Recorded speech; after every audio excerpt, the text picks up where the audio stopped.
Bom dia a todos. Nós estamos aqui mais uma vez no Centro da Memória da Engenharia, onde está instalada a Associação de Ex-Alunos da Escola de Engenharia da Universidade Federal de Minas Gerais. Aqui no Centro da Memória, na Rua da Bahia 52, nós temos um acervo bem pitoresco, distinto, rico, muito voltado à engenharia, com equipamentos e literatura. E nesse projeto, na segunda edição do projeto História da Engenharia, narrada por ex-alunos, nós temos hoje o prazer de receber um convidado, engenheiro eletricista, o Alessandro Fernandes, que atualmente é pró-reitor da Universidade Federal de Minas Gerais, e com muita honra nós estamos recebendo. Eu conto também com a presença da Consuelo, que é diretora da associação e que sempre tem me apoiado e promovido esses momentos de prazer e de história.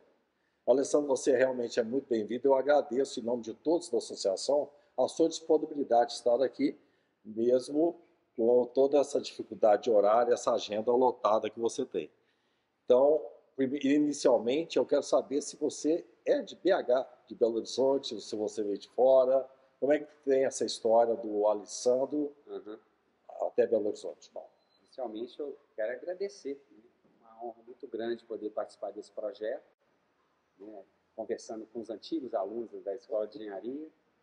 E, bom, na verdade, eu não sou de Belo Horizonte, mas sempre morei aqui, né? Minha família mesmo é de uma região da Zona da Mata, da cidade de Guaraciaba. Mas eu nasci mesmo foi em Coronel Fabriciano, né? Meu pai teve uma trajetória, o mais velho da família, é o primeiro que sai. Ele morou em Ponte Nova, veio para Belo Horizonte, aí foi para Fabriciano. Acho que ele foi para Fabriciano porque eu nasci em Fabriciano. Eu sou natural de Coronel Fabriciano, mas eu moro em Belo Horizonte desde os primeiros dias, né? Primeiro mês de vida, segundo mês a gente veio para cá e sempre morei aqui em Belo Horizonte. Olha, essa trajetória de jovem, menino, jovem, até a universidade, você pode falar um pouco dela para nós conhecermos mais de você? Que a engenharia, ela acontece nessa trajetória, né? Eu vou fazer engenharia, então eu quero escutar um pouco aqui, deixar registrado isso. Eu tenho uma história interessante mesmo. Bom, eu cresci num bairro aqui próximo aqui mesmo da Escola de Engenharia, aqui na Lagoinha, então minha trajetória é Lagoinha, Bonfim, Santo André. Eu estudei muitos anos no Colégio do Padre Candinho, não sei se Padre Candinho, né? Era o Colégio Nossa Senhora da Conceição, ali ao lado da igreja. Igreja Nossa Senhora da Conceição. Foi ali que eu fiz todo, naquela época, né, primeiro grau. Né? O segundo grau eu fiz no Colégio Batista. Né? Mas eu tenho uma história interessante, porque ali parece que começa a primeira sementinha, né, da minha trajetória, porque sempre fui muito fascinado mesmo, sempre gostei muito de matemática e ciências da natureza, mas eu fui um monitor da professora Aparecida, né? E desde cedo eu acho que já começava ali a fazer uma trajetória de docência, né? Então eu cresci nesse bairro, fui monitor da disciplina de matemática naquela época, né? Isso no ensino médio? No ensino de primeiro grau. Primário? Naquela época de quinta a oitava. De quinta a oitava. Era o ginásio. Ginásio, né? E aí, encerrando ali o primeiro grau, nessa época o colégio já entra, né, um pouco assim, já na sua parte final, né?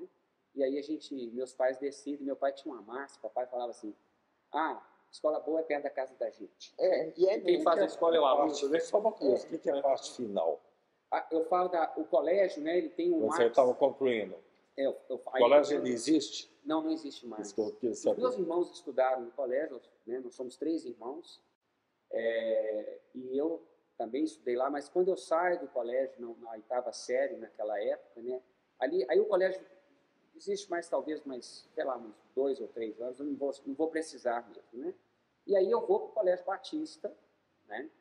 E aí realmente eu me encontro, eu sei que é da área de exatas, eu tinha na minha cabeça que eu queria ser professor de matemática, né? Mas eu tive uma influência muito forte do meu irmão, que é do meio, que é o Adelso, que também é professor, né? Ele é professor aposentado no Cefet, e eu acho que ali ele me mostra que o eletromagnetismo estava dentro de mim, eu não sabia. E eu falei, não, eu vou fazer engenharia elétrica. Foi assim que você... Essa foi a decisão. Eu queria fazer engenharia, né? Mas qual engenharia? Aí, de fato, fascinado mesmo pela teoria eletromagnética. Não tem nenhum histórico de família, de algum engenheiro? Não. Foi assim? Aí, bom, do ponto de vista da engenharia, não. Eu sou, talvez, o primeiro engenheiro ali, pensando na família até ali meus tios, né? Acho que talvez eu seja o primeiro engenheiro da família, né? Mas, naturalmente, sou professor hoje na UFMG, a questão da docência tem uma história aí também, né?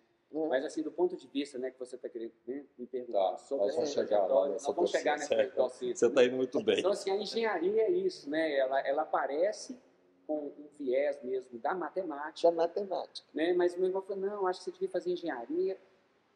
Eu lembro de uma influência, mas nada muito palpável, assim, né? Falei, por que foi para ela? Mas eu falei, não, vou fazer engenharia elétrica. Gostei, eu vou fazer isso. E realmente eu gostava muito de eletromagnetismo, sempre me dei muito bem, né? E é isso. E o Colégio Batista, como é que foi essa história? Olha, foi maravilhoso.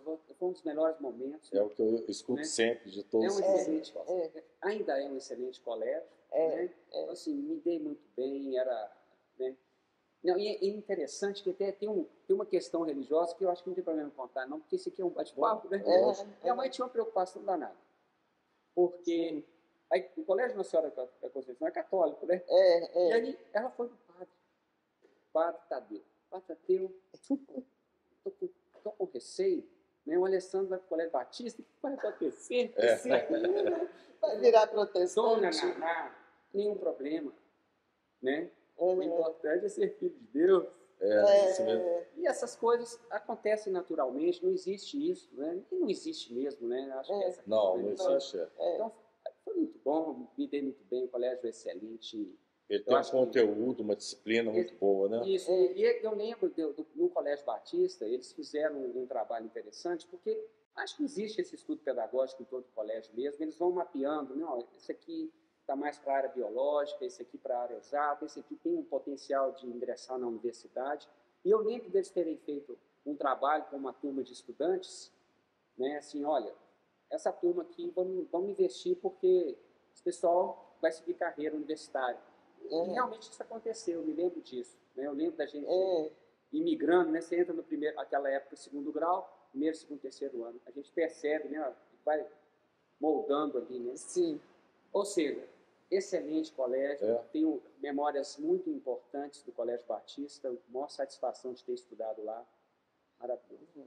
E essa trajetória do Colégio Batista para a universidade, lá era um antigo curso científico, né? Naquela época. Segundo grau.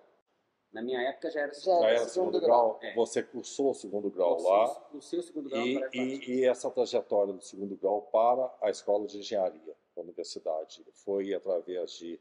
Foi do Colégio Batista direto ou teve alguma formação paralela, complementar? Direto. O colégio deu conta de formá-los para uma... No terceiro ano, lembro-me bem que a gente tinha... Era um terceiro ano intensivo. Né? Então, no terceiro ano, além de você cursar as atividades do terceiro ano, eles fizeram um trabalho intensivo naquelas áreas chaves, né? Das ciências biológicas, das ciências exatas, das ciências humanas. Então, a gente tinha, era assim, estudava no período da manhã e no período da tarde a gente tinha atividades focadas, fazendo como se fosse uma revisão dos 3 anos. Então, lembro de aulas de física, de biologia, de história, de português, né? No período da tarde. Voltado para o vestibular. Naquela época do vestibular, eu fiz uma outra coisa que também foi importante. Eu sempre comento isso muito com os jovens, que falam, olha, eu acho que essa questão, o próprio Enem, né? É muito treinamento, você tem que estar focado, né? Então, eu fiz um super intensivo na época, mas mais com aquela ideia assim de ficar, né, treinando ali, preparado para fazer uma prova. Mas o que eu posso dizer, Bernardo e Consuelo, é que o Colégio Batista me deu uma base muito importante para passar no vestibular. Isso eu não tenho dúvida nenhuma. Isso é muito bom, porque nós temos aqui a Isabela, que passou pelo Colégio Batista, o Dirk, que também é ex-aluno, que passou pelo Colégio Batista e eram contemporâneos. E eu tenho um amigo que ele estudou no Colégio Batista, como toda a família, e os filhos dele, são gêmeos, estudam lá também. E todos relatam essa qualidade do ensino lá, da disciplina, seriedade. mais antigo, Jacó, meu marido, estudou lá. Pois é. Jacó fez fim de ginásio, ele começou Loyola, depois foi para o Batista, fez fim de ginásio científico, clássico na época, lá no Batista. E aí você veio para a escola. Teve um vestibular, que tem aquele estresse todo, você foi bem sucedido, começou o seu curso. Quais foram as impressões? Porque ele começou no campus, depois veio para a escola na área central, e eu vou te adiantar uma coisa, eu não sei se está certo, se é assim mesmo. A turma mais alegre que tinha na escola de engenharia era a turma da elétrica. Quando eu comecei a trabalhar na escola de engenharia como docente, foi em 1980, e a minha disciplina é uma disciplina coringa para todos os cursos na área de gestão, de planejamento. E eu ia para a elétrica lá no prédio da Santos Dumont, onde é atualmente o Centro Cultural. Você estudou lá, né? Não? Não pegou Olha, só para te adiantar. Eu sou mais novo. Só para te adiantar, no dia da criança, a gente estava lá no prédio, estavam todos os alunos fantasiados de criança. Com aquelas línguas de sogra, chapéu. E você tinha que entrar no meio, eles se fantasiavam, o professor entrava, eles se vestiam a caráter. Então, essa era a turma. Alessandro já foi outra época. Outra época. É um segundo andar lá, que tem aqueles corredores, o prédio é bem diferenciado, a arquitetura é bem mais antiga, e ficavam todos os alunos ali no segundo andar, lá de cima, e a turma lá no pátio, lá no primeiro pavimento, e aquela festa no dia da criança. Então, já é outra época. É outra época.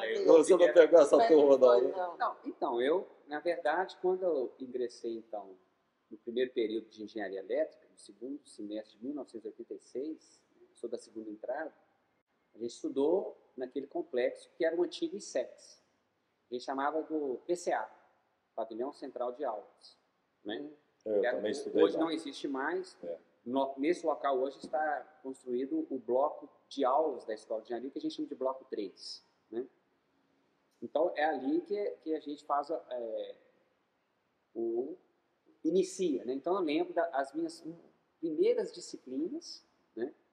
Geometria analítica, cálculo 1, programação de computadores, física 1, naquela época, eram ali. Depois, do segundo ao quarto, a gente começa a migrar para o prédio do ISEX mesmo, porque o prédio do ISEX estava em construção ou em reforma, não estou me lembrando bem. Estou me lembrando, acho que a elétrica ficou lá, não foi? Não, isso é depois. Você chegou a vir para aqui, para as instalações da cidade central? Tem que contar essa história aí também. Mas como estudante, a gente inicia nesse PCA, era Pavilhão Central de Aulas, mas aos poucos a gente vai migrando para o prédio principal do ISEX hoje.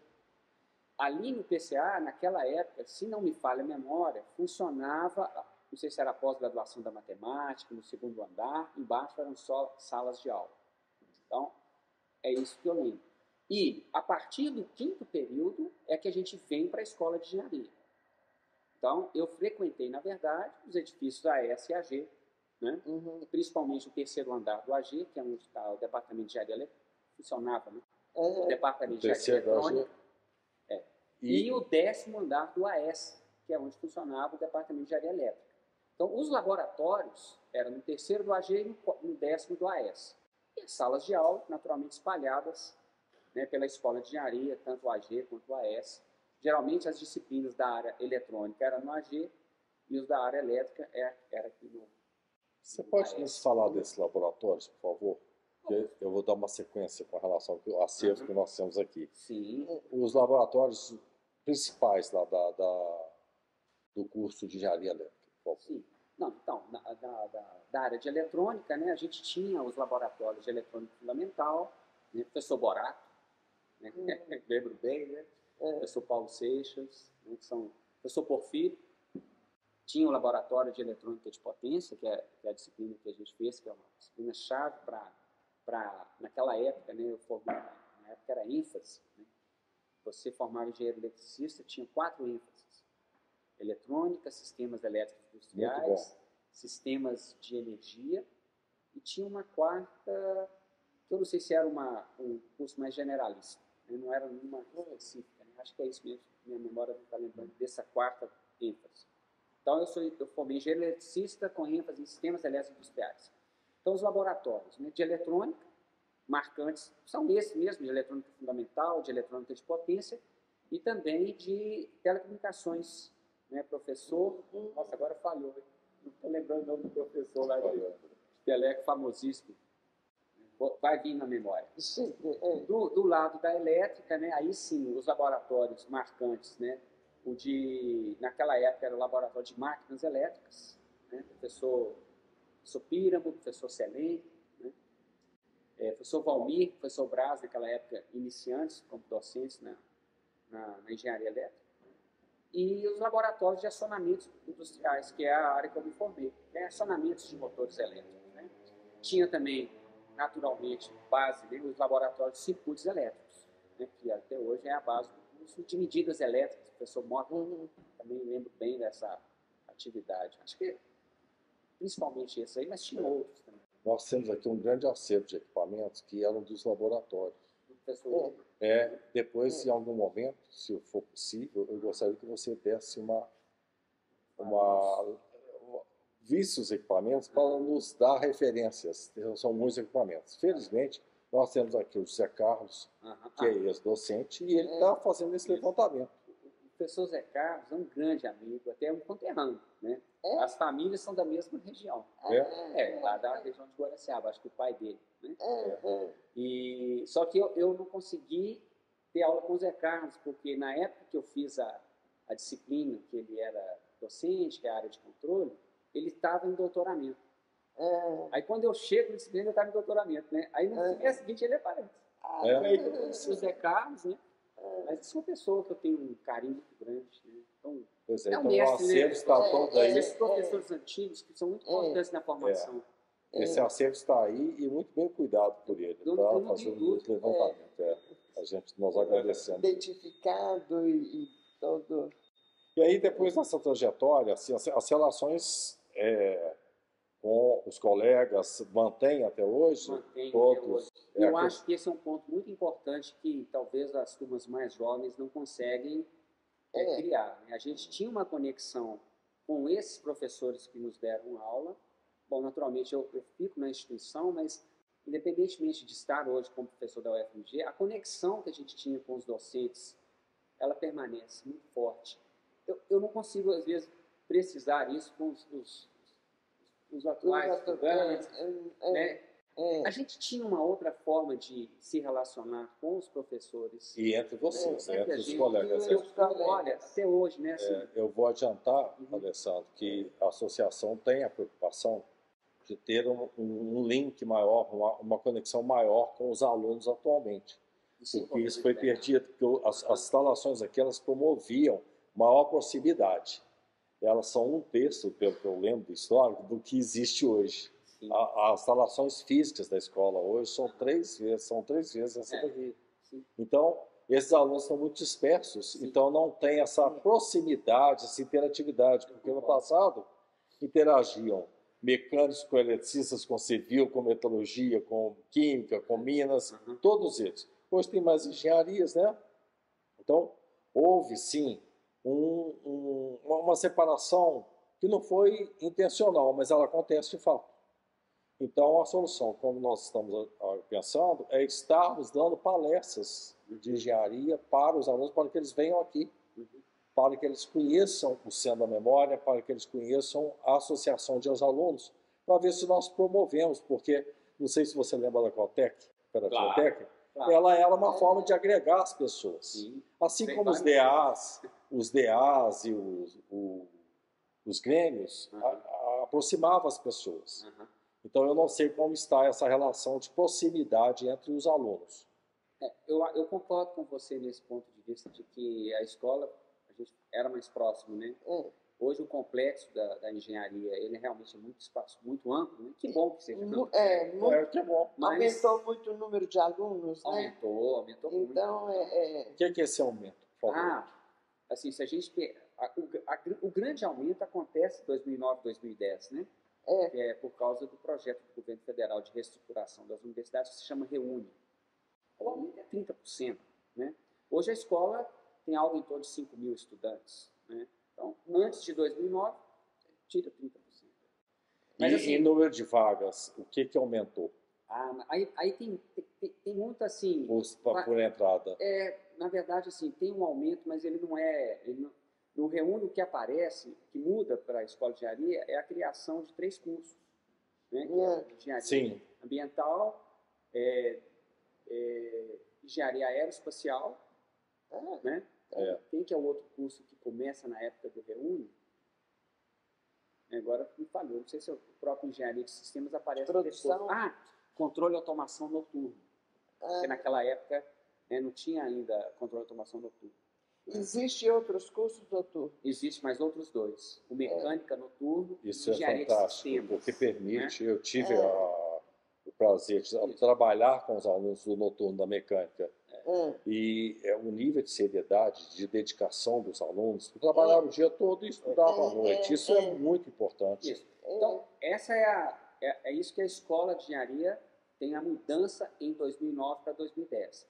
Alguns cursos crescem, algum número de vagas também, não vou lembrar qual, a própria engenharia elétrica, né? Que a gente sai de 80 quando eu era estudante, e hoje é 100 candidatos por ano, né? Então, assim, anualmente ingressam 1.010 estudantes na engenharia. Anualmente 1.010. Anualmente 1.010. E a gente tem uma taxa de formação mais ou menos de 70%. Né? Então, 600, 700 engenheiros são formados no UFMG. Imagina, eu formei em 65. Eram 1.200 alunos na escola inteira. É que forma hoje na escola inteira.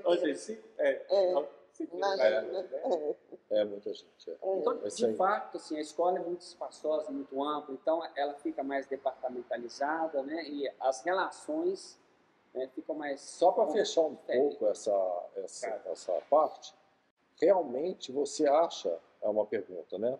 Você acha que esse espírito de aluno de escola de engenharia continua como era no passado?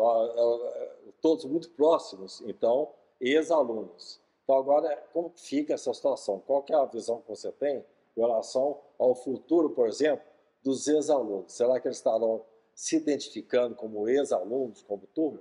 Eu tenho uma experiência, talvez, a contar, né? Porque essa percepção da criação da identidade do estudante com a escola de engenharia, ela é diferente do que é na época de vocês, na minha época. A gente guarda uma certa, certa identidade com a escola, que as turmas mais novas perderam um pouco. Sim. Isso, a gente tem essa percepção quando eu fui o vice-diretor com o professor Benjamin.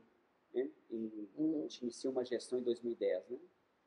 Falei, nós temos que fazer alguma coisa. Porque naquela época é interessante, porque é um momento também que a gente reúne toda a escola. Né? Até 2009, 2010, alguns departamentos funcionavam no campus Pampulha, os outros ficavam aqui no centro da cidade. 2010 em diante, todos juntos novamente. Aí a gente percebe, é agora que a gente precisa fazer. Então ali começa um movimento de integração bem interessante, que mudou um pouco esse panorama. Aí a gente até consegue resgatar alguns movimentos entre os estudantes, traz essa conexão, que aí o movimento de DA, o movimento das atléticas, né? Os próprios estudantes, eles geram ali um protagonismo importante, criam-se outras entidades estudantis, e aí entra até do ponto de vista mais acadêmico, das empresas juniores, né? Mas também projetos de cunho social, como Engenharia Solidária. Esses projetos começam de novo a criar essa identidade. Eu acho que essa é uma conexão importante com a associação aqui. Sim. A gente precisa... Nós estamos atentos a isso e pretendemos... né? Porque antes um pouco da pandemia, a escola fez 1 ou 2 eventos que a gente chama de Expo Engenharia. A ideia do Expo Engenharia é apresentar para os estudantes de engenharia as oportunidades que eles têm. Porque há de se concordar. 5.000 estudantes ali, tem estudante que passa e não sabe o que acontece. Né? A escola é enorme. Então, nós criamos esse evento na Escola de Engenharia, chama Expo, e nós tivemos uma parceria com vocês, que vocês participavam do Expo de Engenharia e traziam uma experiência, uma experiência que a gente não tem dentro da escola. Essa era a ideia.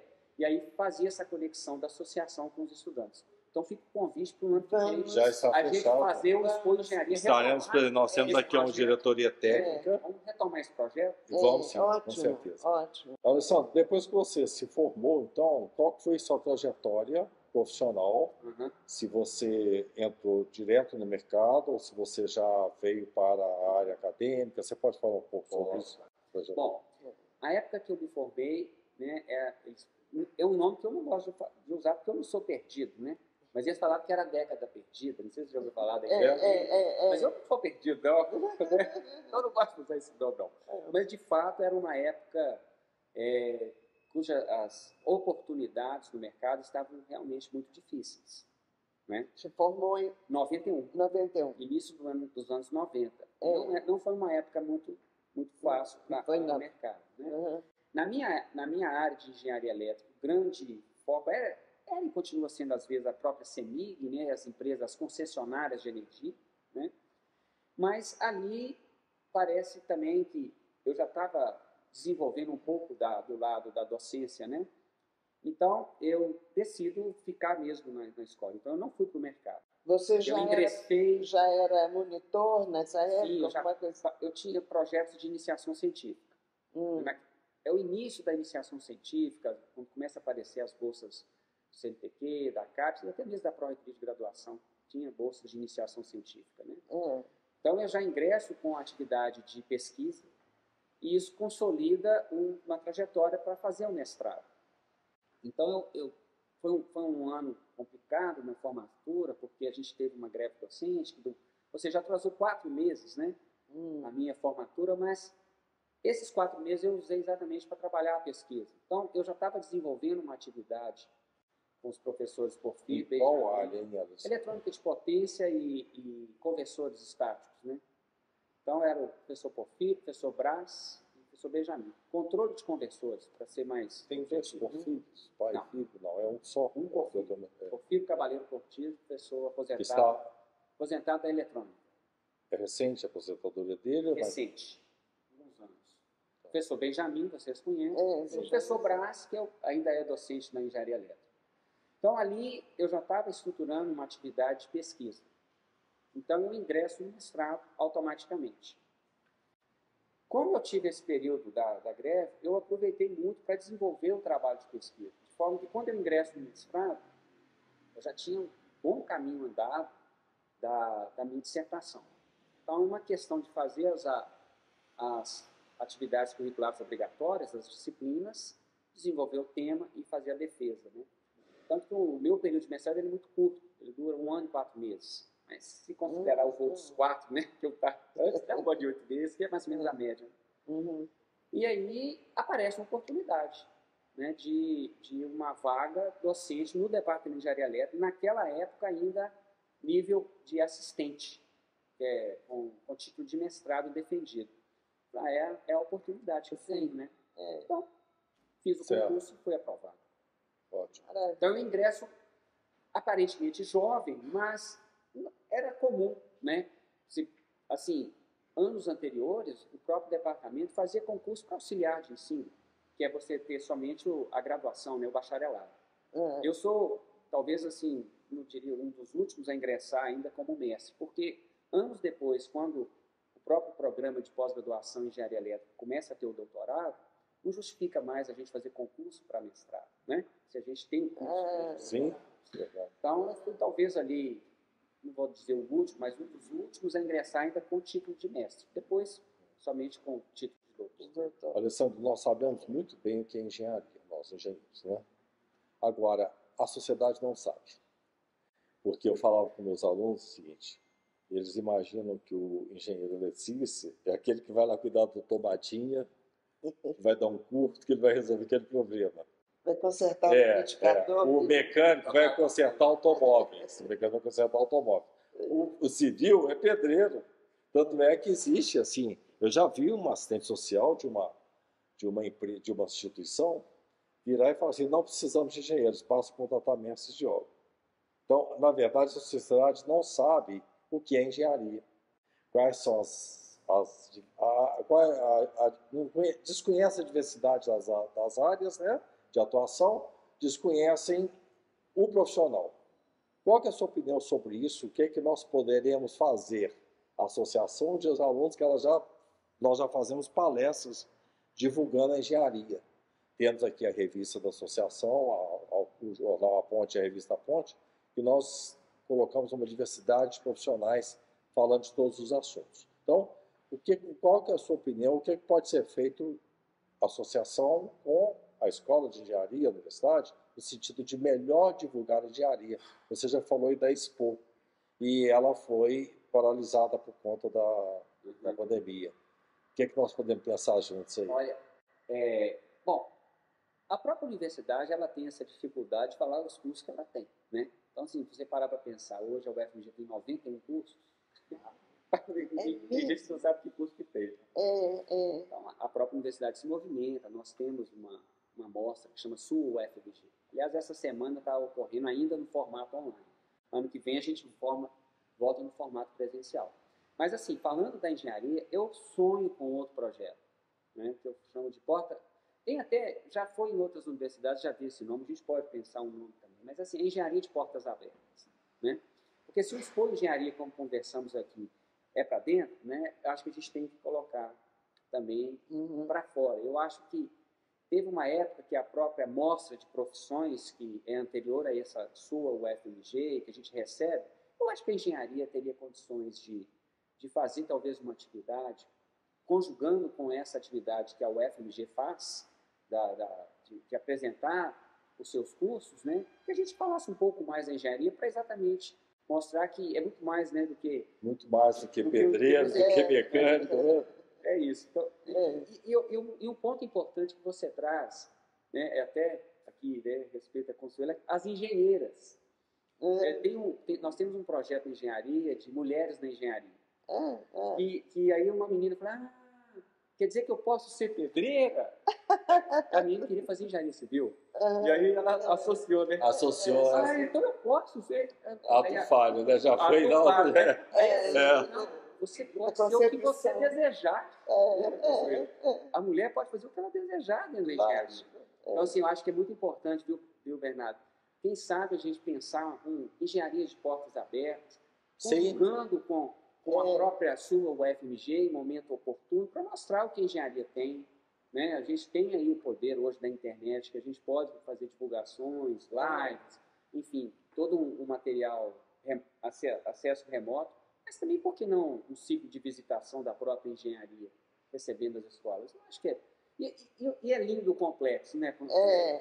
Realmente. Tem esse prédio maravilhoso aqui que guarda a história da nossa escola. Então, você fique sabendo que, de forma apartidária, no meio da pandemia, nós demos um treinamento aqui para candidatos a vereadores. Tinha vereadores de todos os partidos. Coisa bacana. Aqui dentro, todo mundo com máscara, falando de gestão pública, de infraestrutura urbana. E na infraestrutura urbana aparece demanda na área de elétrica, de mineração, da área de civil, mecânica. É muito interessante. Então, eles começam a ver uma engenharia em nível prático, né? Toda a diversidade das atuações, que é uma área em que você tem aí contratações de 5 mil e tantos prefeitos no Brasil, né, eleições, e eles desconhecem quais são realmente as demandas e como fazer a gestão dessas demandas. E a maioria delas, Alessandro, passa pela engenharia. E é importante, né, você falar um pouco para a sociedade. A nossa escola aqui de engenharia da UFMG, ela tem todas as áreas. Naturalmente vai ter uma ou outra mais específica que talvez a gente não ofereça. Porém, a própria formatação hoje dos projetos pedagógicos permite uma flexibilização da formação, você acaba abarcando todas essas áreas. Então é muito mais do que ser um pedreiro, um mecânico, um eletricista de baixa tensão ou de média tensão, né? Tem tantas formações, né? Hoje são 11 cursos de graduação diferentes que a escola tem. Né? Eu vou contar uma coisa para vocês muito curiosa. Eu tenho um irmão que é engenheiro mecânico e ele trabalhou na Embraer. E ele falou que lá na Embraer, naquela época em que ele trabalhou lá, eles só contratavam mineiros aqui da escola de engenharia. Do ITA, ele falou, eles contratavam do ITA e da escola de engenharia. É muito curioso isso, né? Não, tanto Eu desconhecia isso. Lá na Embraer, eles não contratavam o pessoal do ITA e da escola de engenharia da FMG. Tanto é que hoje nós temos um curso de engenharia aeroespacial, que envolve não só a parte de aeronáutica, mas também... E agora estou me lembrando, para concluir isso, o filho do meu primo, que fez mecânica aqui na UFMG, está na Embraer, está lá contratado. Bom, aí nós passamos pela escola, com toda essa trajetória, essa transição, aí você foi cair, foi para a universidade, para a reitoria. Fala um pouco sobre isso, sobre esse trabalho. Primeiro lá na escola de engenharia, que foi também diretor. Fui. Tem uma trajetória aí. Uma trajetória. Pode ser, então... Bom, então eu me torno docente da escola. Aqui tem que contar a história, Bernardo. Tem, então conta, vamos lá, vamos colocar tudo. Você me fez uma pergunta assim, como é que você decide ser engenheiro eletricista, né? Mas tem uma pergunta, por que a docência? Aí eu preciso citar a minha mãe. Porque a minha mãe, ela trabalhou com alfabetização lá em Guaraciaba, lá na roça, né, que ele fala, alfabetizando os primos, sobrinhos, ela tinha 12 anos. Ela tinha um sonho de ser professora. E por alguma razão acabou não acontecendo. No interior era difícil de estudar, tinha que ir para Mariana, fazer curso normal. Não era uma coisa simples, né, Consuelo? Não, não era. Então, mas eu falei, mãe, não se preocupe, você tem 3 filhos, 2 deles são docentes. Então eu acho que essa questão da docência está tanto em mim quanto no meu irmão Adelso. Então essa é a historinha que eu queria colocar. Né? Mas então, eu me torno docente, né? Faço, né? Bom, no início da carreira, a gente aí trabalhando mais com pesquisa mesmo, vou fazer o doutorado no exterior, né? Porque como eu entrei como mestre, a sequência da carreira você tem que, né, fazer o doutorado, porque senão não avançar dentro da própria universidade. Mas quando eu volto, aí começa... Você fez aonde? Eu fiz em Wisconsin, nos Estados Unidos, na área de eletrônica de potência, né, de máquinas elétricas. Mas quando eu volto, Bernardo, aí eu acho que começa, de fato, hoje o que eu desenvolvo hoje na universidade. Né? Eu volto e eu começo a trabalhar a parte de educação e engenharia. Então, eu me torno coordenador do curso. Aí eu fui coordenador da engenharia elétrica por um bom tempo, 8 anos. Né? Aí tem a trajetória que a Consuelo colocou. E naquela ocasião, o professor Benjamin me chama, não, eu quero um parceiro, quero um colega, mas que vai cuidar da graduação. Aí, de fato, então, você conta comigo, porque é o que eu gosto de fazer. Né? Então, a graduação é, de fato, a minha praia. Eu gosto mesmo, é o que eu gosto de trabalhar. Né? Então, me torno vice-diretor com o Benjamin, depois, né, na gestão seguinte, eu me torno diretor, tendo como professor Cícero, como vice, né, que é da... Sim. Aliás, ele é formado em mecânica, mas ele atua na área de engenharia civil, na área de materiais de construção, né? Na área de gestão, na verdade. E aí eu sou alçado mesmo, né, num projeto com a professora Sandra para a reitoria da universidade. Então, hoje eu sou vice-reitor da UFMG, numa segunda gestão, né? A nossa primeira gestão é de 2018 a 2022, fomos reconduzidos agora pela comunidade acadêmica para uma segunda gestão. Parabéns. Então, assim, eu acho que a gestão acadêmica, ela aparece no momento em que eu decido trilhar o caminho da coordenação de curso. Ali você começa a trabalhar mesmo a parte de gestão, né? Agora, em que pese estar na gestão universitária, eu nunca abandonei também a minha atuação em pesquisa. Não é a mesma dedicação de tempo em um outro, porque a atividade na reitoria ela é intensa. Imagina. Né? Mas, assim, eu continuo atuando na área de educação e engenharia, principalmente pensando aí a inovação, o empreendedorismo, como formação. Você tem tido tempo para alguma disciplina, para ter aluno? Bom, esse ano eu retomei a docência, né? Mas eu fiquei um tempo fora de sala de aula, porque realmente é muito complicado. Mas esse ano eu estou tendo o prazer de lecionar para os calouros de engenharia elétrica. Então, se algum calor assistir isso aqui, olha, eles não têm noção da alegria que é estar com eles em sala de aula. Né? Então, eu leciono para o primeiro período, introdução à engenharia elétrica. Né? E essa época de pandemia na escola foi muito complicada? Foi muito difícil, Consuelo, porque, né, eu estava até comentando isso com a Consuelo. No primeiro momento que você não sabe quais serão os rumos da pandemia, a gente espera, não vai passar 1, 2 meses. Quando a gente percebe que a coisa vai se alongar, a universidade precisa se mover. E aí a gente faz todo um trabalho, aí tem que ressaltar o trabalho das pró-reitorias de graduação, de pós-graduação, de extensão também, de pesquisa, né, que fez todo o trabalho da Covid. Mas o envolvimento da comunidade, eu acho que isso é muito importante.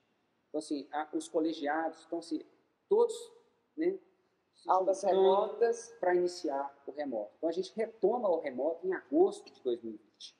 Né? Tudo remoto e em presencial aquelas atividades que realmente não tem como fazer remoto e que eram necessárias, que é a área da saúde. Então, a gente retoma algumas atividades de laboratório ainda já na saúde, né? E aos poucos a gente vai migrando de um totalmente remoto para um remoto híbrido e finalmente no início, né, deste ano para cá a gente está presencial. Totalmente. Nas atribuições do engenheiro, tem lá, pelo sistema Confea-CREA, ensino e extensão. Só que muitos também não entendem o trabalho do engenheiro docente, entendeu? Então, assim, mas ele não é engenheiro, ele é professor. Não, não existe isso. Porque você tem que, pelo contrário, você tem que se habilitar para o nível de conhecimento científico que o profissional da área prática, às vezes, não tem tempo e entra mais para a área de gestão. Então, nós da área de docência, também atuamos muito na questão da formação dos profissionais e tem que ter um conhecimento, porque a demanda é diversa, né?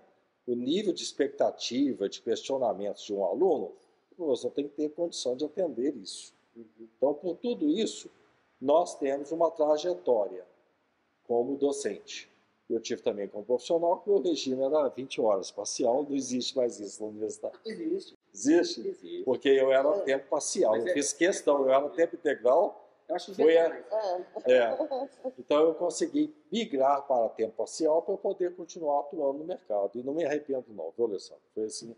Agora, tem algum projeto de destaque que você possa falar, que você atuou como docente, assim, na área de pesquisa, até na área de gestão, você poderia falar? Eu tenho alguns projetos que eu gosto sempre de citar. Essa questão que você coloca do professor tempo parcial e tempo integral, ela é muito importante. Porque se você olhar a história mesmo da própria escola, a gente passa de um momento em que a atuação do tempo parcial é grande, ela cai exatamente naquele momento em que as universidades se avançam muito na área da pesquisa, e agora ela tenta retomar. É mesmo? Então, existe, né, naturalmente a gente tem alguma regulamentação.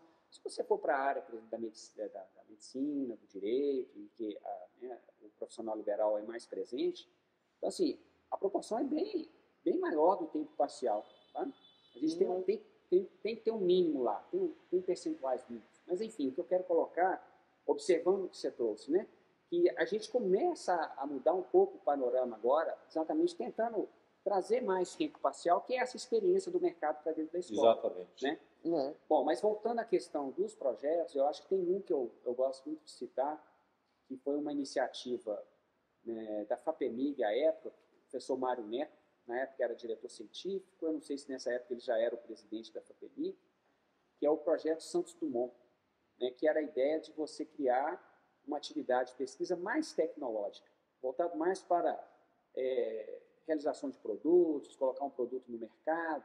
Então, a gente fez um projeto piloto na época, o FMG, Cefet e PUC, que chamou-se Projeto Alberto Santos Dumont. O nome tem essa ideia mesmo de invenção, né? Invenção. E esse tornou-se depois um edital da FAPEMIG. Aliás, nós temos que retomar esse edital do Projeto Santos Dumont, que era muito importante, porque eram recursos para desenvolvimento de projetos. Novas ideias, colocar a ideia no mercado. E em contraponto à questão mais da pesquisa básica ou mesmo da pesquisa aplicada, né? Mas é aquela ideia. Então, esse é um projeto importante que eu acho que eu pude dar uma contribuição interessante, né? Teve um outro momento importante, que aí já é um relacionamento com o governo do estado de Minas, que é o programa Minas Digital, que a ideia é a questão da inovação. Aí a gente tem parcerias importantes, né, com o professor Evaldo Vilela, né, que também já foi presidente da FAPEMIG, na época era secretário. Então, esse programa também com várias ações na área de inovação, eu acho que eu pude dar uma contribuição importante. E agora, mais recente, aí sim, aliás, oportunamente a sua pergunta, porque esse programa faz este ano 10 anos, né, que é o Programa de Inovação para a Educação e Engenharia, que surgiu em 2010, com aquela ideia da gente tentar integrar mais a escola e de pensar uma formação engenharia mais alinhada com o cotidiano, com as demandas da sociedade. Então, é o famoso, eu chamo de famoso porque eu acho que ele é famoso mesmo, que é o programa Enche 200. Então, eu sou o programa Enche 200. Enche 200, né? É NG 200. Né? Dá aquela ideia, assim, que parece ser uma disciplina, né? É essa mesmo, é um projeto de ensino. É um projeto que visa modernizar os currículos de engenharia. É um projeto que tem um protagonismo estudantil grande, né? Sou o coordenador e esse ano está fazendo 10 anos. Então, você é fidedigno, né? Fidedigno. Educação mesmo, né? Educação. Com bons projetos. Então, vocês estão convidados, no dia 7 de dezembro, nós vamos fazer um evento na Escola de Engenharia, que nós vamos comemorar os 10 anos do programa Enche 200. Vamos lá. Mandar o convite. Manda o convite, vamos lá. Virá aqui o professor José Roberto Cardoso, né, que é da área de engenharia elétrica, mas tem uma atuação em educação de engenharia muito grande. E vamos ter uma ex-aluna, que é a Paloma de Assis, que é da engenharia de produção. Eu conheço. Que fundou o nosso projeto. Ajudou a fundar o projeto e ela virá. Olha só, nosso tempo está findando. E eu só tenho uma curiosidade. Por favor. Que é a questão quando eu me lembro dos alunos da mecânica, na questão da ênfase de aeronáutica, que hoje é aeroespacial, tem um curso específico, né? Eles continuam com aquele gás todo, assim como os da mecânica, em veículos automotores. Continuam com o mesmo gás? Deve ter avançado, né? Assim, a engenharia ela vai se renovando, ela vai se modernizando, as formações vão sendo flexibilizadas mesmo, mas os estudantes continuam com muito. E aquela história não é só na mecânica, não, né? Aquela pesquisa fantástica da mecânica de um coração que saiu aí, aquela notícia toda, que houve uma pesquisa dentro da escola. Então, nessa área de biotecnologia e tudo mais, continua tendo esse... Continua. E é importante, porque isso conecta com outras coisas que nós conversamos aqui nessa manhã, de buscar integração. Hoje os cursos estão muito mais interconectados, porque a própria, as nossas normas acadêmicas propiciam isso. É necessário ter formações complementares que conectam essas áreas. Você falou a questão da vou chamar de bioengenharia, né? Então, a gente tem uma área de formação biomédica muito importante. Né? E ela está em qual departamento necessariamente? Mecânica, elétrica, química, fisioterapia, entra a medicina. Você está falando da universidade, na né? Universidade, não é só dentro da Que escola, bacana, né? Que bom. Então, assim, isso é por causa do currículo permite isso. Isso é muito importante, porque vão aparecendo novos profissionais mesmo, né? Então, a própria engenharia espacial é em decorrência disso. Então, há uma relação muito grande entre o curso de engenharia espacial e o departamento de engenharia eletrônica na área de controle, que é controle de aeronaves. Né? Então, passa por todo o trabalho. Então, o departamento de engenharia mecânica, departamento de engenharia eletrônica, a área que você comentou também de automóveis, né? Então vamos falar dos automóveis elétricos. Sim, né? Tem uma interface importante com o departamento de engenharia elétrica e o departamento de engenharia mecânica. E por aí vai. Que ótimo. Excelente. Tem algum aspecto que não foi abordado aqui hoje, Alessandro, que você gostaria de falar? Porque a fala é sua. Eu acho que tem um ponto, né, que vamos aproveitar esse momento. Eu acho que o que vocês estão fazendo, né, dando essa oportunidade para conhecer os ex-alunos da engenharia, a importância da gente manter viva a nossa história. Então, assim, o carinho que toda a escola de engenharia tem pela associação de ex-alunos, eu acho que isso é muito importante que vocês, né, estão fazendo, porque mantém viva, né, a engenharia. E, assim, acho que a gente tem que avançar ainda mais, né, estabelecer talvez mais parcerias, né, reativar o nosso convênio com a associação, né, com a escola de engenharia. Então, assim, o que eu quero colocar, né, e assim, até agradecendo a oportunidade, né, de vocês lembrarem, né, de bater um papo comigo, eu acho que, gente, que isso aqui sirva de motivação, né, a importância da gente manter viva, né, toda a história da engenharia, uma história centenária, né, nossa escola tem 111 anos, mais antiga que a própria UFMG, que faz 95 anos deste ano. Então, acho que é isso que eu queria, apenas reafirmar a importância do trabalho que está sendo feito aqui pela associação. Muito bom, de manter viva a nossa memória. E como última mensagem, dá uma mensagem para o Brasil, da engenharia para o Brasil, o que você poderia dizer sob o ponto de vista de contribuição nas decisões de governo, da infraestrutura? Olha, eu acho que tem uma coisa importante, e isso tem sido tema, né, de muita discussão dentro da própria engenharia, que vou chegar nesse ponto que você está trazendo, que nós estamos vivendo uma nova formatação de currículos, são as famosas novas diretrizes curriculares, né? E o que as diretrizes trazem várias questões importantes de avanço, mas uma coisa importante que é a questão da sociedade, né? Ou seja, a gente fala tanto isso, a questão da ética, né, da atuação do engenheiro de forma responsável, mas é muito mais do que isso. Não é só a questão da atuação responsável, mas eu acho que a engenharia ela pode mudar muita coisa, né? E o que nós precisamos é isso mesmo, uma sociedade mais solidária, né, pessoas mais comprometidas com a formação das pessoas, né? Não pensar tanto vida, né? na parte comercial do mercado. Não, é formação de vida, né? Então, quando você coloca, nós somos engenheiros e somos docentes. Sim, nós somos engenheiros, somos docentes e formamos pessoas.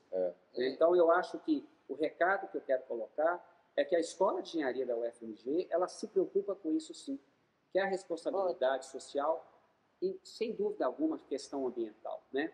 A gente busca sempre uma universidade mais sustentável. Você mesmo atua nessa área, né? Da questão da sustentabilidade. Então, acho que esse é o recado que eu quero dar, né? Venham conosco, né, para uma engenharia cada vez mais buscando a sustentabilidade e as relações sociais, né, com mais amor, com mais, né, carinho, mais solidariedade. Acho que a formação do engenheiro tem que passar por isso também. Alessandro, eu estou muito satisfeito com essa conversa nossa, viu? Com certeza a senhora que é a minha grande apoiadora. Eu tenho mais uma parte. E você com música, lembro de você. Me conta, isso aí eu não sei. Lembro de você em uma missa, coordenando a música na missa. Porque eu moro no Coração Eucarístico, atuo na paróquia Coração Eucarístico e sou violeiro, né? Não sou músico, viu, conselheiro? Mas olha, não. Eu atuo e sou salmista. Então, naquela ocasião, não sei se você estava nessa missa, mas eu cantei o salmo. Foi. Que ótimo. Foi. Que ótimo. Numa daquelas reuniões da escola de engenharia, do aniversário da escola. Eu acho que foi quando eu fiz 50 anos, talvez. Você no violão cantando. A gente teve uma missa. Isso me deixou muito bem impressionada. Lá no auditório da escola. Né? O coral da escola continua? Continua. Seu espetáculo. Não, continua. Aquele coral me emociona. Mas sim, só toco na missa, viu, conselheiro? Eu me arrisco a cantar um salmo aí, sabe? Que ótimo. O coral continua vivo. Nasceu na gestão do professor Benjamin, junto com o Cícero. E é outro projeto maravilhoso, né, da Esse é um bom projeto que nós poderíamos esquecer. Os corais. E trazer, ano que vem, Cícero ou Benjamin deles para a gente. Isso aí.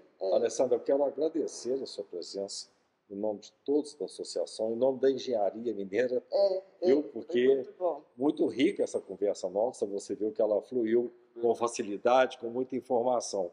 E também queremos convidá-lo, porque nós lançaremos esses vídeos de forma curta no dia 1º aqui na associação. Nós vamos ter uma reunião aqui, um evento com poucos convidados. E como nós vamos lançá-lo, eu gostaria de convidá-lo e a sua família também, amigos próximos. Eu gostaria que isso fosse confirmado, claro, porque nós vamos, no dia 1º de dezembro próximo, às 15 horas, estaremos lançando o projeto, apresentando o projeto para os colegas, e você já se sinta convidado com os familiares, tá? Muito obrigado pela sua presença. Foi muito bom. Temos muito a agradecer. Muito bom mesmo. Até mais. Obrigada. Tchau.